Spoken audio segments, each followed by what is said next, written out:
నా చేత ఆయన వీడియో చేయిస్తున్న ఆ బ్రహ్మాండ నాయకుని పాదపద్మాలకు నమస్కరించి ఆయన చేసిన ఈ వీడియోని మీరు చూసి తరిస్తారు అని ఆశిస్తూ, నేటి ఆధునిక భవనాలు ప్రకృతి వైపరీత్యాలకు, కాలక్రమేణా వచ్చే మార్పులకు కూలిపోతుంటే 1000 ఏళ్లకు పైగా చెక్కు చెదరకుండా ప్రకృతి శక్తులను ఎదిరించి నిలుస్తోంది ఒక అద్భుత నిర్మాణం. అది కేవలం ఒక ఆధ్యాత్మిక కేంద్రమే కాదు, ఒక ఇంజనీరింగ్ అద్భుతం. అదే తిరుమల ఆనంద నిలయం. ఈరోజు మనం ఆనంద నిలయ నిర్మాణంలోని ఆర్కిటెక్చరల్ డిఎన్ఏని విశ్లేషించబోతున్నాం. థర్మల్ రెగ్యులేషన్ నుండి రాతి కట్టడాల నైపుణ్యం వరకు భవిష్యత్తు నిర్మాణాలకు పునాదిగా నిలిచే ఆ ప్రాచీన రహస్యాలను ఇప్పుడు తెలుసుకుందాం.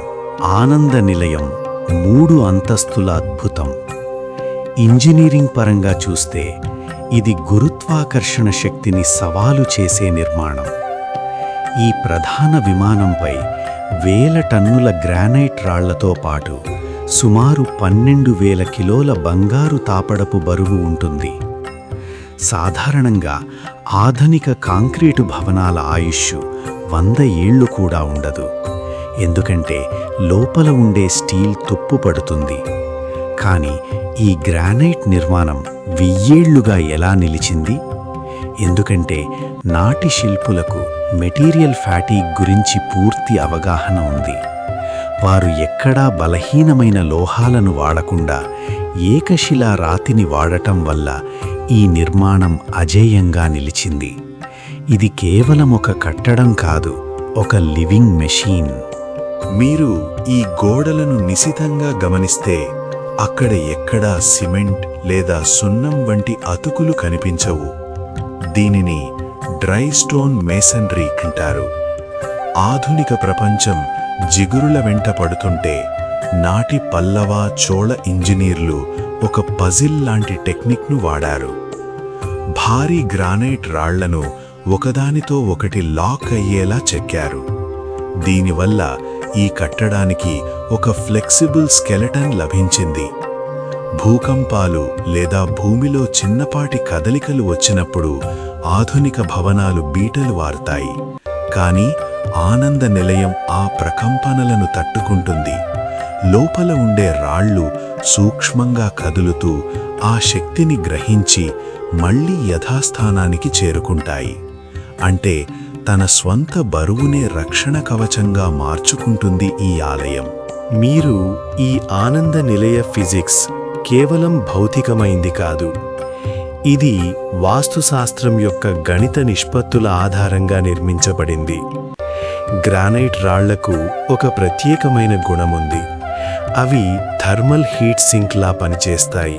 అంటే బయట ఎండ ఎంత తీవ్రంగా ఉన్నా ఆ వేడిని ఈ రాళ్లు పీల్చుకొని గర్భాలయం లోపల ఉష్ణోగ్రత ఎప్పుడూ స్థిరంగా చల్లగా ఉండేలా చేస్తాయి.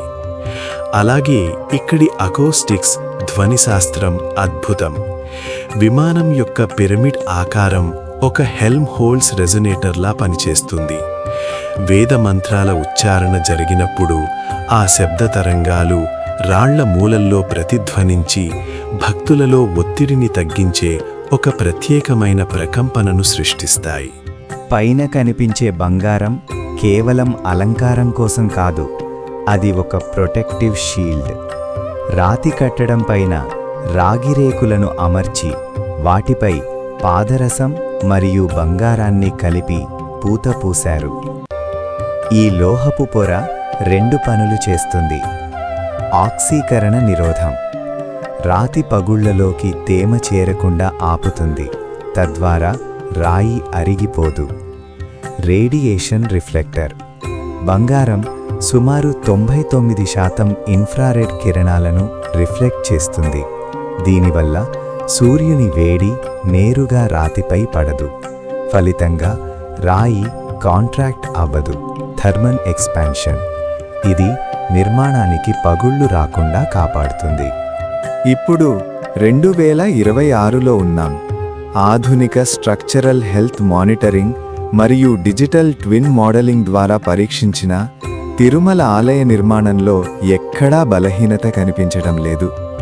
మనం నిర్మించే వంతెనలు 50 ఏళ్లకే కూలిపోతుంటే ఈ ప్రాచీన ఇంజనీరింగ్ 1000 ఏళ్లుగా చెక్కు చెదరకుండా ఉండటం ఆశ్చర్యం.